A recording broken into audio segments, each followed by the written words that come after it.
Que Dios les bendiga en este gran y maravilloso proyecto de empezar a estudiar las Escrituras con profundidad, no solo desde nuestras versiones, sino también desde los idiomas originales. Hoy vamos a empezar con una herramienta fundamental para que podamos dar razón de lo que creemos, y es estudiar los criterios de interpretación de la palabra que vamos a usar.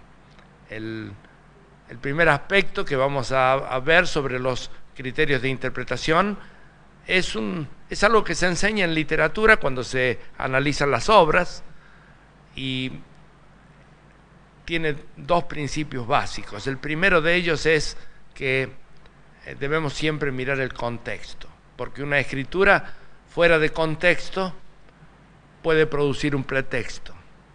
Así es que en las Escrituras tenemos, en la Biblia, tenemos ejemplos de cómo sacando de contexto un texto, un versículo, nos puede llevar a una confusión. Por ejemplo, hay un versículo en el Salmo 137, versículo 9, cuando dice: dichoso el que tomare y estrellare tus niños sobre la peña. Si uno lo mira de esta manera, ¿cómo es esto una bienaventuranza?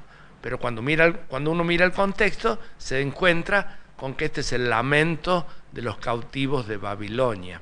Pero el contexto uno lo tiene que mirar además desde la perspectiva del Dios que predicamos, de el Padre que nos presentó Jesús, aquel Padre que nos decía a través de su Hijo Jesús: amad a vuestros enemigos. Entonces nosotros podemos entender que esa escritura se puede quitar, si se quita del contexto propio de la escritura, o del contexto propio de la persona y el amor del Padre, nos lleva a una confusión. El segundo aspecto es que la Biblia, así como cualquier otra obra literaria, se puede interpretar a sí mismo. Dejemos que la Biblia nos enseñe los significados de cada concepto, cada palabra.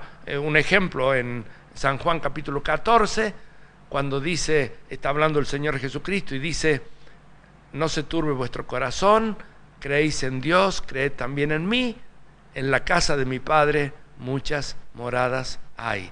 Hemos interpretado la casa del Padre como el cielo, pero cuando consideramos la propia palabra de Dios, podemos descubrir cuál es la casa de Dios. Y así, si vamos al libro de Primera de Timoteo, capítulo 3, versículos 14 y 15, nos encontramos que Pablo le está diciendo a Timoteo: estas cosas te escribo para que si tardo sepas cómo debes comportarte en la casa de Dios, que es la iglesia del Dios viviente, columna y baluarte de la verdad. Es decir, la casa del Padre, la casa de Dios, es la iglesia que Jesús formó a través de su sacrificio y de su resurrección.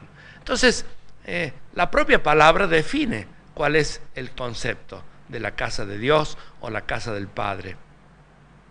Por eso es que es muy importante, cuando estudiamos los criterios de interpretación, el primero es no sacar la escritura de su contexto, y el segundo es dejar que la propia palabra de Dios interprete la palabra de Dios. Que Dios les bendiga y hasta la próxima.